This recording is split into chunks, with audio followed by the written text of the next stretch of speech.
Hey, Sean, I had a very specific vision for how this video would go when I started making it over a month ago. I was in a situation where I wanted to find what is the best hard drive for video editing. I wanted to get a good hard drive that's going to last me a while and be able to be my editing powerhouse. And after buying and testing and researching and running real world tests on like 7 different pro hard drives, my finding really surprised me, and I'll explain it, but let me explain how we get to that. I was editing a project a few months ago, and it was lagging to load the footage. I was just trying to go through B-roll and look for little clips of it. Was all like candid. It was footage for a children's museum, and we wanted the smiles and the interaction. And so it's a bunch of footage, and I'm looking for these little moments. So I'm scrubbing through clip after clip after clip, but it's taking so long to load each clip, and I'm scrubbing through, and I can tell pretty quickly, does this have a good smile in it? No. Does this have a good smile in it?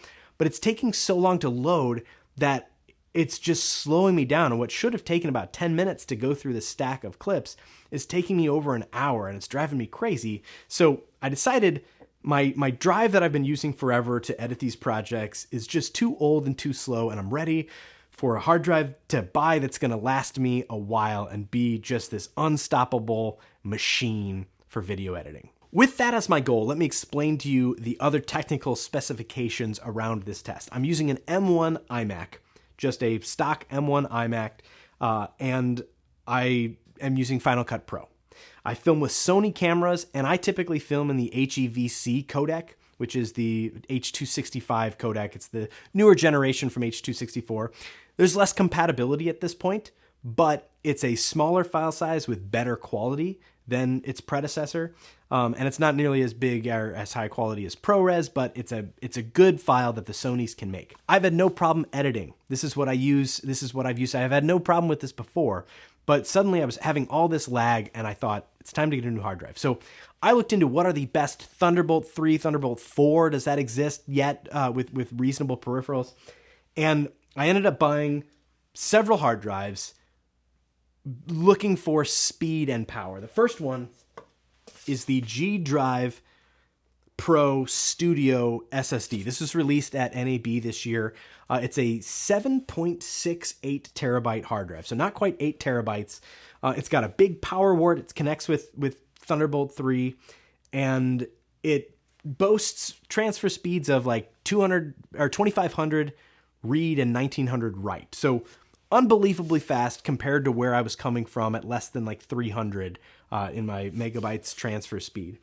The other thing that I got was the SanDisk bought G Technology a while ago, and they're slowly getting rid of the brand. But so this was the G Technology G Drive Pro, and now it's the SanDisk Professional Pro G40. And this is a 2 terabyte hard drive connecting with Thunderbolt 3, and that's it. There's no power that goes into this. It's bus powered.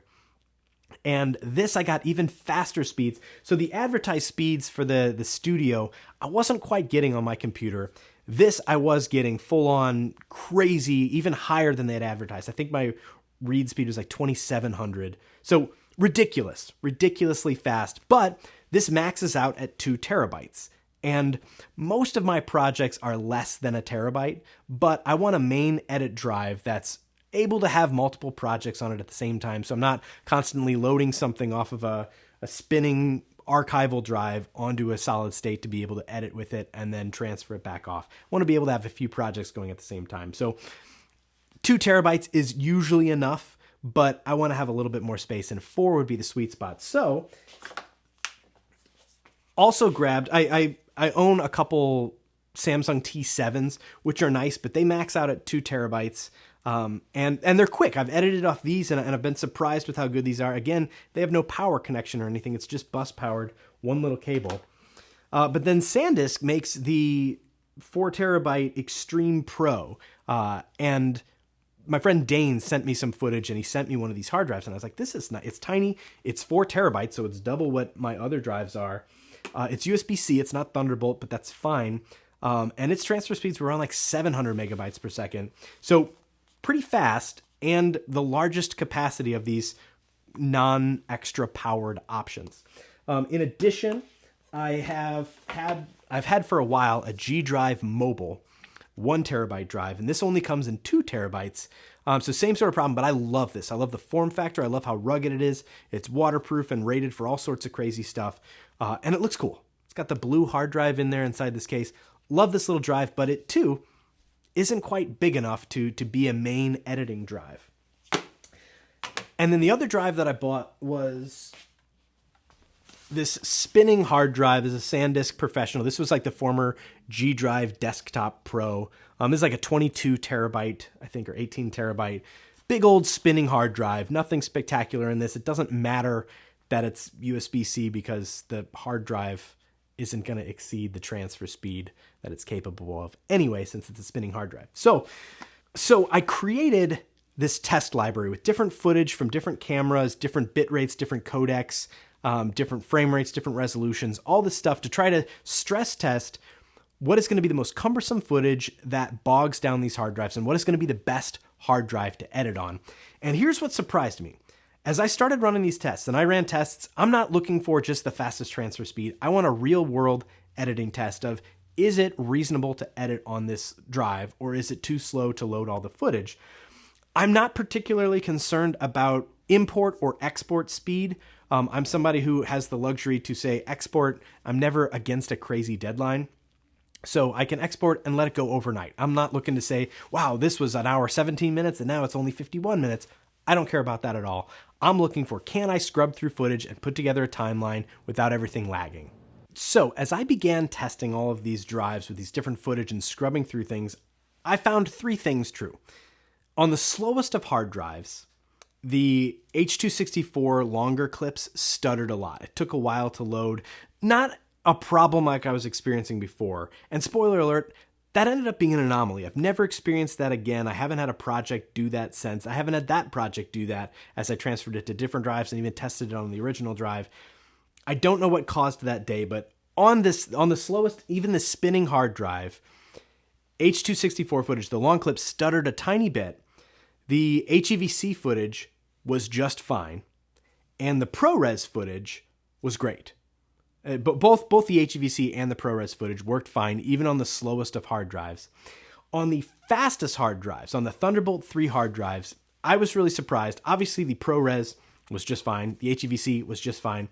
But the H.264 also stuttered a little bit, just like on the slowest hard drives. And so after testing all these different drives, every drive had the exact same performance. Testing the same files of different formats and capacities and bit rates and all that, testing them on these different hard drives, every drive performed almost exactly the same. The slightest difference, and I'll put some footage up of me scrubbing through these things. There is no discernible difference. You can't really tell which drive is which. So what I had thought is that my hard drive was the bottleneck for whatever I was experiencing, and I needed a faster hard drive. But it turns out that's not the bottleneck. And so what I ended up coming to as my conclusion from this whole process is, I want a drive that has a good form factor and that is a decent capacity for the cost. And so as soon as I'm done recording this, I got my B-roll. I'm returning the Pro Studio. I'm returning the Extreme Pro, which is fine, but it's just expensive for what it is. And I'm returning the G40 because it's expensive for just 2 terabytes, and I'm never going to, at this point, eclipse that. And you may have a different workflow. You may be using different programs which handle data differently. I don't know. But for me, using Final Cut on an M1 iMac, the drive that I found, as I was checking prices, the G Drive Mobile comes in, this is a 1 terabyte. They have a 2 terabyte, but now they have a 4 terabyte. And that's what I'm going to get because I love the form factor. It works the same. It's slightly cheaper than the other options. And if the 4 terabyte performs like the 1 terabyte, then I'm good to go. What my advice to you is, if you don't need a hard drive, if you're not out of space, hold off for just a little bit, because I have a feeling that these T7s, all of these drives are going to start being available, instead of just in a 2 terabyte max capacity, in a 4 terabyte or more in the coming years. And there's nothing right now for most of us that is going to need what Thunderbolt 3 does for transfer of video files. And so I would say pick something that isn't going to clutter up your desk with extra power for wall warts and stuff like that, and power adapters that isn't going to be extra long cables, and something with a spinning fan that's just going to be noise on your desk. Pick something that you like the look of, that is fast enough for what all of us do, and that isn't going to break your bank when you get it. So for me, I think I'm going G Drive Mobile, but this SanDisk Extreme Pro is a decent option as well, and already comes in the 4 terabyte as well. It's just a little bit more expensive. But if the T7s, when they come out, have a 4 terabyte that is on the cheaper side, then this will probably end up in my bag too.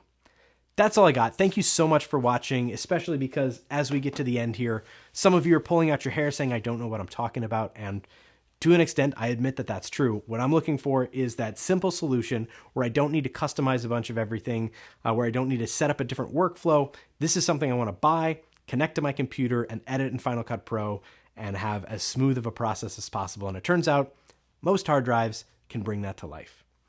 That's all I got. Thank you so much for watching. Have a great day or night or whatever, wherever. See you later. Bye.